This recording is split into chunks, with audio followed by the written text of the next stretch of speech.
नमस्कार दोस्तों, आज का यह वीडियो देश की दो शख्सियतों को सलाम करने के लिए है।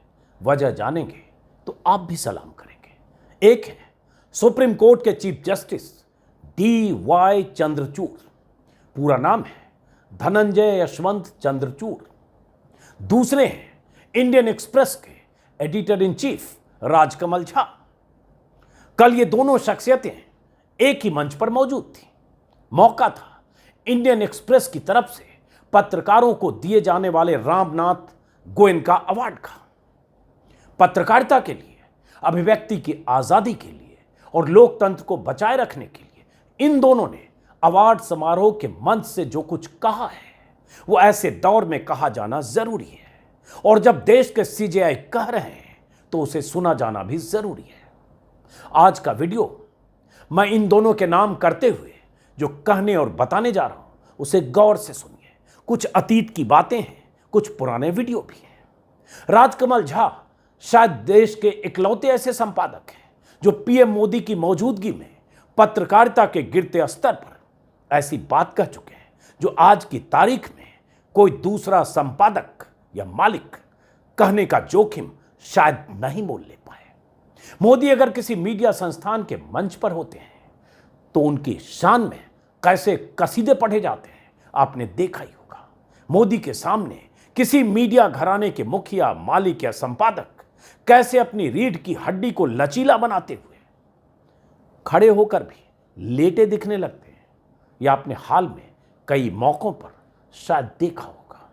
लेकिन राजकमल झा जब उन्हीं मोदी के साथ मंच पर होते हैं तो क्या कह जाते हैं कि मोदी भी मन ही मन तिल मिलाकर रह जाते होंगे। ये मैं आपको आगे दिखाने वाला हूं वीडियो में, जो सब कुछ दर्ज है, अगर आपने नहीं देखा होगा तो। कल भी इंडियन एक्सप्रेस के कार्यक्रम में मोदी सरकार के मंत्रियों और पूर्व मंत्रियों की मौजूदगी में राजकमल झा ने फ्रीडम ऑफ स्पीच और पत्रकारों की हालत पर जो कुछ कहा, जो सवाल उठाए, वो काबिले गौर है। जब राजकमल झा मंच से बोल रहे थे तब विपक्षी दलों के नेता के साथ साथ पूरा हॉल तालियां बजा रहा था, और केंद्रीय मंत्री और बीजेपी नेताओं के चेहरों पर नाखुशी और असहजता साफ दिख रही थी। आगे पूरी बात बताऊंगा, लेकिन पहले एक सलाम राजकमल झा के नाम। इसी तरह से जस्टिस चंद्रचूड़ देश के ऐसे चीफ जस्टिस हैं जिनके फैसलों से, जिनकी बातों से, अदालत में जिनकी टिप्पणियों से एक उम्मीद जगती है। जब तमाम संवैधानिक संस्थाओं पर मोदी की सत्ता के सामने सरेंडर करने के आरोप लग रहे हैं, मीडिया पर तमाम तरह के दबाव में होने के आरोप लग रहे हैं, मोदी की सत्ता के सामने चाटुकार बनने के आरोप लग रहे हैं, तब जस्टिस चंद्रचूड़ फ्री प्रेस की वकालत करते हुए जो कहते हैं उससे रोशनी की किरण दिखती है। हाल के दिनों में उनके कुछ फैसले इस बात की तस्दीक करते हैं कि सुप्रीम कोर्ट से नाउम्मीद होने की अभी जरूरत नहीं है। 4 पूर्व मुख्य न्यायाधीशों के बाद जस्टिस चंद्रचूड़ ऐसे चीफ जस्टिस हैं जो अपने फैसलों की वजह से कई बार सरकार की आंखों की किरकिरी बनते साफ दिखने लगते हैं। ऐसे वक्त में जब सुप्रीम कोर्ट के पूर्व चीफ जस्टिस रिटायरमेंट के बाद अनुकंपा के आधार पर राज्यसभा की कुर्सी पाकर आलोचनाओं के शिकार हो चुके हैं, सरकार के मनमाफिक फैसले में शामिल कोई जज रिटायर होते ही राज्यपाल की कुर्सी पा चुका हो, तब जस्टिस चंद्रचूड़ अगर अपने फैसलों और अपनी टिप्पणियों की वजह से हिंदुत्ववादी ब्रिगेड के निशाने पर आकर बुरी तरह से ट्रोल होने लगते हैं, सत्ता पोषित IT सेल के गुर्गों की तरफ से उनके खिलाफ तमाम तरह के हैशटैग चलने लगते हैं, हजारों ट्वीट्स होने लगते हैं, तब जस्टिस चंद्रचूड़ दूसरे कई जजों से अलग दिखने लगते हैं। तो तमाम तरह की नाउम्मीदियों के बीच इस दौर में इन्हें भी सलाम तो बनता ही है। सलाम करने की वजह आगे बताऊंगा थोड़े विस्तार से, लेकिन अब आते हैं बुधवार की शाम इंडियन एक्सप्रेस के संस्थापक रामनाथ गोयनका के नाम पर बेहतरीन काम करने वाले पत्रकारों को मिलने वाले अवार्ड में जो कुछ हुआ उस पर। फिर आपको आगे दिखाऊंगा वो वीडियो जिसमें PM मोदी की मौजूदगी में राजकमल झा ने एक मुख्यमंत्री और एक रिपोर्टर के रिश्तों की कहानी सुनाते हुए कुछ ऐसी बात कह दी थी कि PM मोदी असहज या थोड़े उखड़े हुए से दिखे थे। या उन्हें वो अच्छा नहीं लगा था। पहले आप कल के उस वीडियो का हिस्सा देखिए जो ट्विटर पर लगातार वायरल हो रहा है।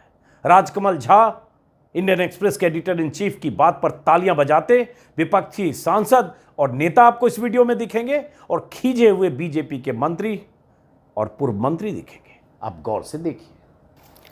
We have had the privilege of the presence of the Honorable Chief Justice, and there is absolutely nothing in sealed cover.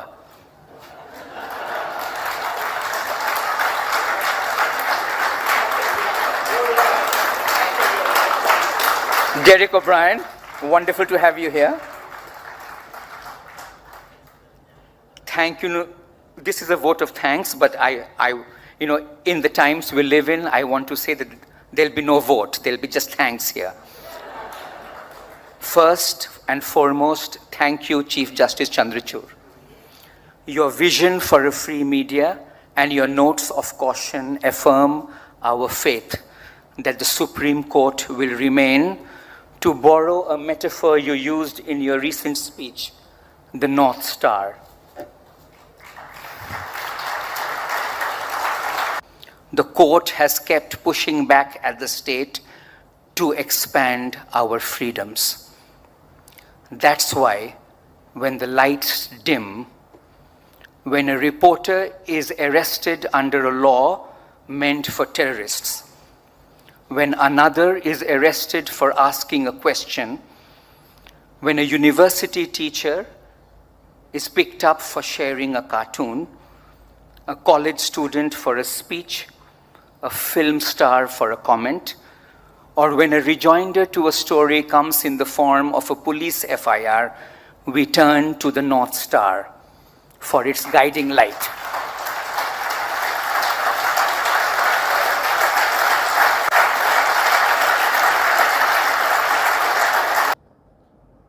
हर साल देश के चुनिंदा पत्रकारों को मिलने वाले गोयनका अवार्ड दिए जाने के मौके पर राजकमल झा ने जैसे ही चीफ जस्टिस का स्वागत करते हुए कहा कि यहां सील्ड कवर में कुछ नहीं, पूरे हॉल तालियां बजने लगी।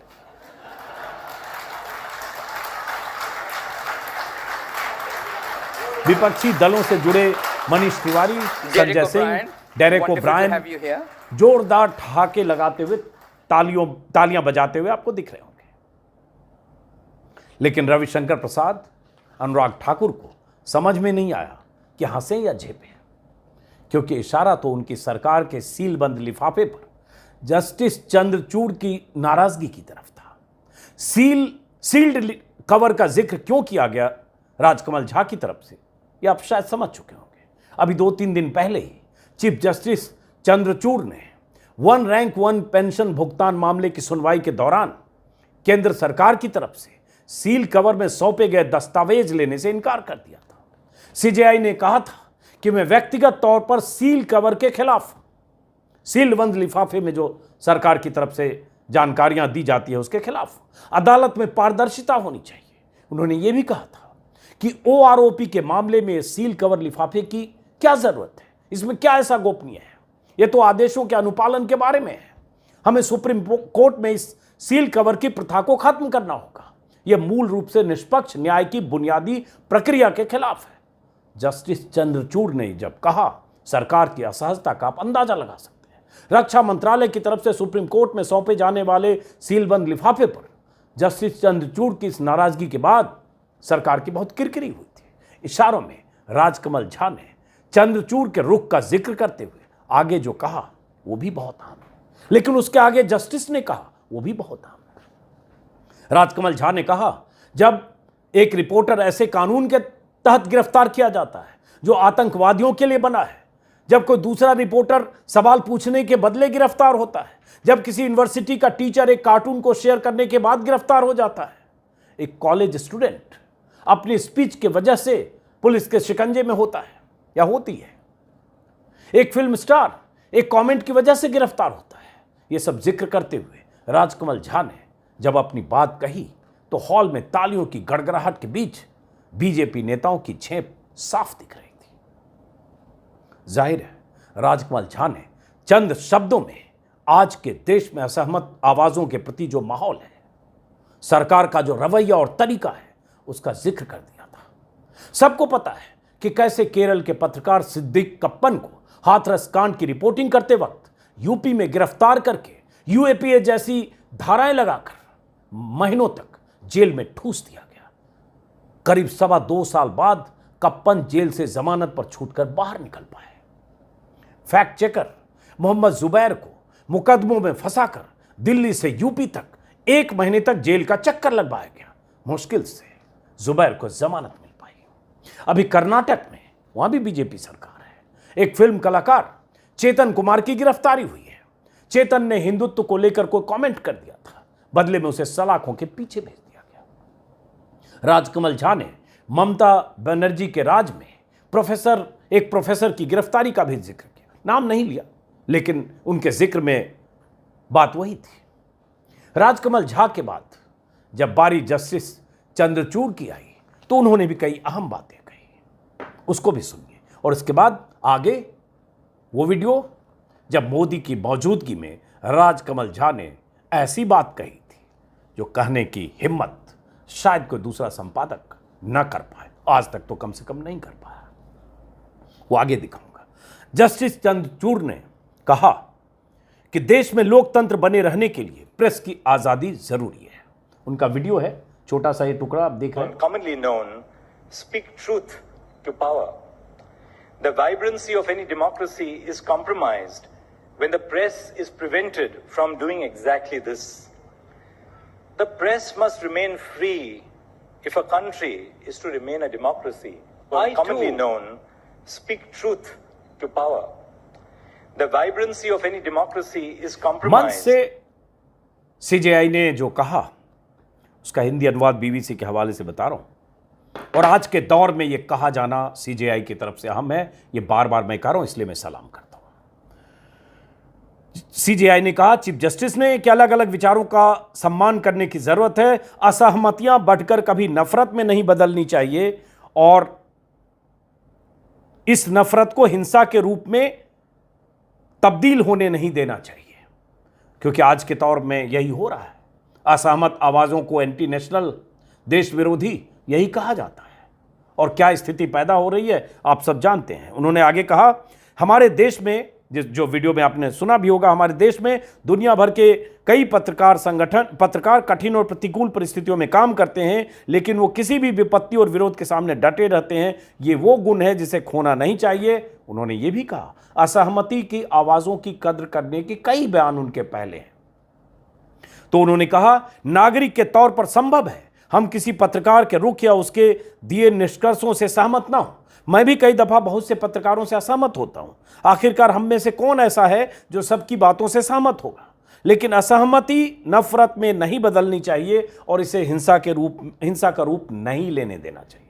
लेकिन इस देश में ऐसा बहुत कुछ हुआ है और हो रहा है।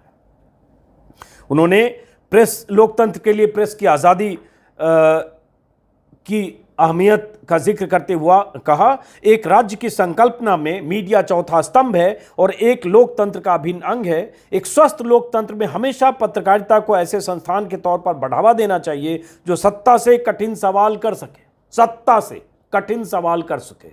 सत्ता किसकी है? 9 साल हो गए प्रधानमंत्री मोदी की। ये सरकार के लोग क्या चाहते हैं? सवाल सारे विपक्ष से करिए, राहुल गांधी से, अखिलेश यादव से या और लोगों से करिए, मोदी जी से कोई सवाल मत करिए। और पूरा मीडिया या मीडिया का बड़ा तंत्र लगातार कवर फायर, जो कहते हैं ना, कवर फायर देते हुए सरकार के लिए विपक्ष को हमेशा निशाने पर रखता है। सत्ता से सवाल पूछने की हिम्मत न किसी मालिक को है न संपादक को है। बहुत कम बच गए।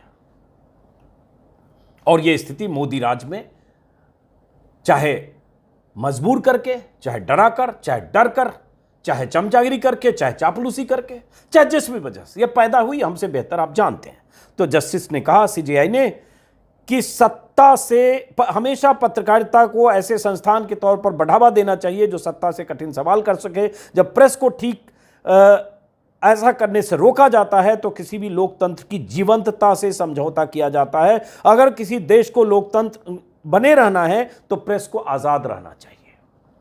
बहुत वाजिब बात कही है और चीफ जस्टिस ने कही है। तो हम ये उम्मीद भी करेंगे माय लॉर्ड आपसे कि जब ऐसे मामलों में किसी पत्रकार के खिलाफ कई राज्यों में मुकदमा हो जाए किसी पत्रकार की गिरफ्तारी किसी फर्जी तरीके से हो जाए, या किसी पत्रकार की खबर पर उसे गिरफ्तार करने की साजिशें की जाए, जो विनोद दुआ जैसे पत्रकारों के मामले में हुआ, बहुत सारे पत्रकारों के मामले में हुआ, जिसका जिक्र आपने भी किया, सिद्दीक कप्पन का, राजकमल झा ने भी किया, सिद्दीक कप्पन का।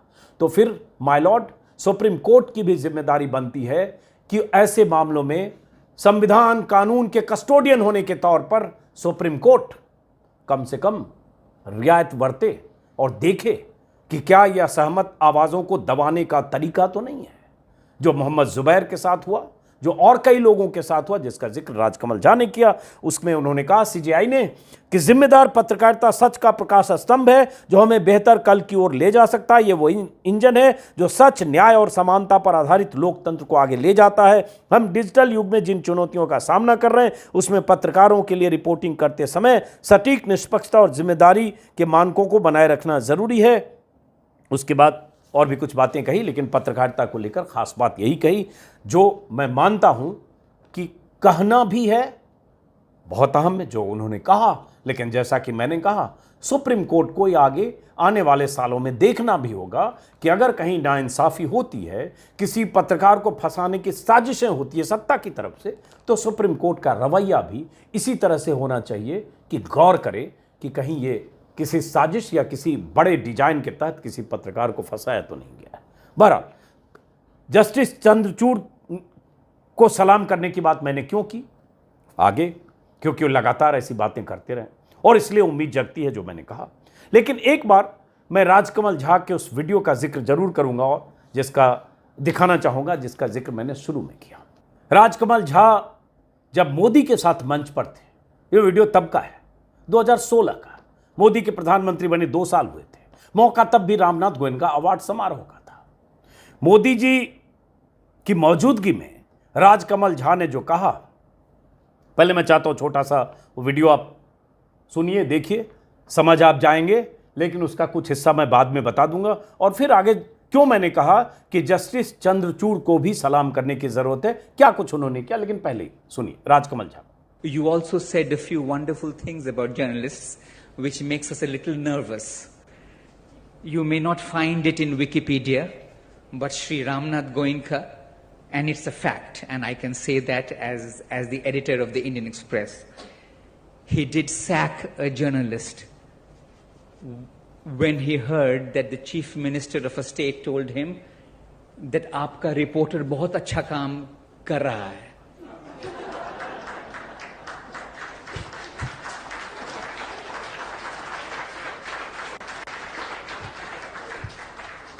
That's very, very important, especially in an age, and I turned 50 this year, so I can say that, when we have a generation of journalists who are growing up in an age of retweets and likes, and they do not know that criticism from a government is a badge of honor.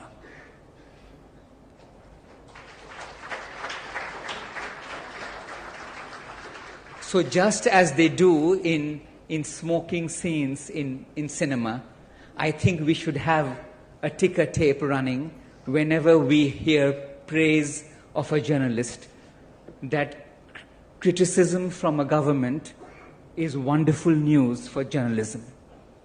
I think that's very, very important. सोच सकते हैं आप कि कोई मालिक और संपादक मोदी मंच पर बैठे हों और इस तरह से मोदी को आईना दिखा रहा हो, एक तरह से इशारों में एक कहानी सुनाकर। राजकमल झा ने कहा, जो उसका हिंदी तर्जुमा यही है कि शायद आपको विकिपीडिया से ये नहीं पता चलेगा, लेकिन इंडियन एक्सप्रेस के एडिटर होने के नाते मैं रामनाथ गोयनका के बारे में बता सकता हूँ। और रामनाथ गोयनका फाउंडर थे एक्सप्रेस के। इमरजेंसी के दौरान इंदिरा गांधी के खिलाफ इंडियन एक्सप्रेस की तेवर की वजह से इंडियन एक्सप्रेस ने जिस ढंग से उस दौर में लड़ाई लड़ी, अभिव्यक्ति की आज़ादी से लेकर लोकतंत्र के पक्ष में, इसलिए इंडियन एक्सप्रेस को याद किया जाता है। उसके ही मालिक फाउंडर रामनाथ गोयनका थे। उन्हीं का जिक्र करते हुए कहा कि रामनाथ गोयनका के बारे में बता सकता हूं कि गोयनका जी ने एक रिपोर्टर को तब बर्खास्त कर दिया था जब एक मुख्यमंत्री ने कहा था कि तुम्हारा ये रिपोर्टर बहुत अच्छा काम कर रहा है। और जैसे ही राजकमल झा ने ये कहा, पूरे हॉल में तालियों की गूंज सुनाई दी, लेकिन सामने बैठे थे तब मोदी सरकार, चूंकि पहला दौर था 2014 से 19, प्रकाश जावड़ेकर मोदी सरकार के मंत्री, रविशंकर प्रसाद अभी मंत्री नहीं, रविशंकर प्रसाद, दोनों सामने बैठे थे, तालियां भी नहीं बजाई। उनके चेहरे के हाव भाव स्क्रीन पर आप देखेंगे, ऐसे सांप सूंघ गया हो जैसे, और बाकी लोग तालियां बजा रहे थे और खुद मोदी असहज थे।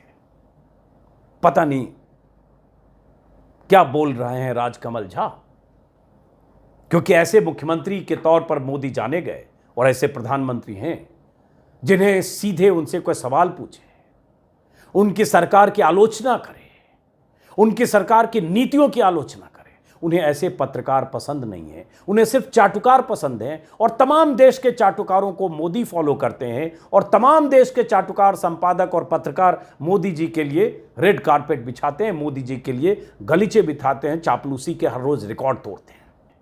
तो राजकमल झा कह रहे हैं मोदी की मौजूदगी में कि पत्रकार वो होता है जिसे सत्ता नापसंद करे, और एक तरह से उन्होंने साफ साफ कहा कि पत्रकारों की बहुत बड़ी पौध ऐसे दौर में बड़ी हो रही है, जिसका हिंदी तर्जुमा है ऐसे दौर में जो रीट्वीट और लाइक का दौर है, जो नहीं जानते कि सरकार से पत्रकारिता का क्रिटिसिज्म हमारे लिए सबसे बड़ा तमगा है। और फिर जब वो कह रहे थे तो प्रकाश जावड़ेकर और रविशंकर प्रसाद, तब के मंत्री, हाथ बांधे ऐसे बैठे थे, बगल में शशि थरूर तालियां बजा रहे थे और मंत्री जी ऐसे बैठे थे, क्योंकि उन्हें समझ में नहीं आ रहा था कि क्या करें। तो ये राजकमल झा हैं। और इंडियन एक्सप्रेस की बात करेंगे तो बीते कुछ सालों में, उसके पहले तो था तेवर, लेकिन बीते कुछ सालों में भी कई ऐसी बड़ी स्टोरी इंडियन एक्सप्रेस ने की है जो कोई और अखबार नहीं करता है। कभी कभी हिंदू भी करता है, लेकिन एक्सप्रेस के तेवर अलग है। हालांकि फिर भी मैं कहूंगा एक्सप्रेस के तेवर में भी कभी कभी लगता है क्या सहम जाता है क्या इंडियन एक्सप्रेस, लेकिन दर्जनों ऐसे संपादकीय इंडियन एक्सप्रेस ने लिखे हैं सरकार की नीतियों पर, बुलडोजर एक्शन पर, योगी सरकार पर, मोदी सरकार के फैसलों पर, और तो और हिंडनबर्ग रिपोर्ट के बाद भी कई ऐसी स्टोरी इंडियन एक्सप्रेस ने की है जो काबिले तारीफ है। और उसके संपादक हैं राजकमल झा, जो अपनी शैली की वजह से, जिस तरह से प्लेसमेंट होता है खबरों का उसकी वजह से, जिस तरह से अखबार की मुख्य खबर की हेडलाइन होता है उसकी वजह से, जिस तरह से खोजी रिपोर्ट्स इंडियन एक्सप्रेस में छपती है उसको प्रमोट करने की वजह से राजकमल झा की अलग पहचान है। हालांकि साहित्यिक तौर पर भी उनकी एक शख्सियत है। लेकिन राजकमल झा जैसे संपादक अगर प्रधानमंत्री मोदी की मौजूदगी में मंच पर यह कह सकते हैं और वहां उनके अखबार के मालिक विवेक गोयनका भी बैठे हों, तो समझ लीजिए कि अगर इस तरह से संपादक और मालिक इस तरह से प्रधानमंत्री को आईना दिखाने की हिम्मत कर पाए तो शायद स्थितियां बदलेगी। लेकिन यह हिम्मत करना आसान नहीं होता, इसके कई जोखिम, कई खतरे भी होते हैं। वापस लौटते हैं। ये तो आपने देख लिया, और हाल में आपने कई कॉन्क्लेव देखे होंगे, कई कार्यक्रम देखे होंगे, संपादक और मालिक कैसे मोदी जी के सामने बिछ जाते हैं। उनकी चले और ये लगे कि इससे बहुत आलोचना नहीं होगी तो पादुका पूजन भी मंच पे ही कर सकते हैं। बहरहाल वापस लौटते हैं चंद्रचूड़ पर। जस्टिस चंद्रचूड़ के कई बयान और कई फैसले, हाल का मामला सुप्रीम कोर्ट का जिसका जिक्र उन्होंने इंडिया टुडे कॉन्क्लेव में कहा कि एक जज के रूप में 23 सालों के करियर में मुझे किसी ने नहीं बताया कि किस केस का फैसला कैसे देना है। और उन्होंने ये भी कहा किरण रिजिजू चूंकि लगातार सुप्रीम कोर्ट पर कॉलेजियम सिस्टम को लेकर हमले कर रहे हैं और बहुत बिलो द बेल्ट बयान कई बार देते हैं जो एक कानून मंत्री को सुप्रीम कोर्ट के बारे में नहीं देना चाहिए, सुप्रीम कोर्ट को उसकी हैसियत, उसकी लक्ष्मण रेखा, उसका दायरा बताते हैं, उसका भी सवाल जब पूछा गया था तो जस्टिस चंद्रचूड़ ने कहा था मैं कानून मंत्री के साथ मुद्दों में उलझना नहीं चाहता हूं, हमारी धारणाओं में अंतर है। लेकिन उन्होंने ये भी कहा न्यायपालिका पर कोई दबाव नहीं है, ये चुनाव आयुक्तों की नियुक्ति के मामले में आया फैसला इस बात का सबूत है कि न्यायपालिका पर कोई दबाव नहीं है। लेकिन इससे इतर जस्टिस चंद्रचूड़ के कई फैसले और अभिव्यक्ति की आज़ादी को लेकर कही गई उनकी बातें, चाहे सुप्रीम कोर्ट के बाहर हो, वो बहुत अहम है। जस्टिस चंद्रचूड़ ने गुजरात में 2020 में, हालांकि वो कई भाषणों में ऐसा कह चुके हैं जिसमें उन्होंने कहा था सवाल करने की गुंजाइश को खत्म करना और असहमति को दबाना पूरी तरह से प्रगति, राजनीतिक, आर्थिक, सांस्कृतिक सांस्कृतिक सामाजिक बुनियाद को नष्ट करता है। इस मायने में असहमति डेमोक्रेसी का सेफ्टी वॉल्व है। अगर आप असहमति को अनुमति नहीं देंगे तो डेमोक्रेसी का प्रेशर वॉल्व फट जाएगा। और यह हेडलाइन में कई बार छपा है जब भी उन्होंने कहा असहमत रहने वालों पर राष्ट्र विरोधी या लोकतंत्र विरोधी होने का लेबल लगाना हमारे संवैधानिक मूल्यों की रक्षा के लिए प्रतिबद्धता और लोकतंत्र की तरक्की की मूल भावना पर हमला है।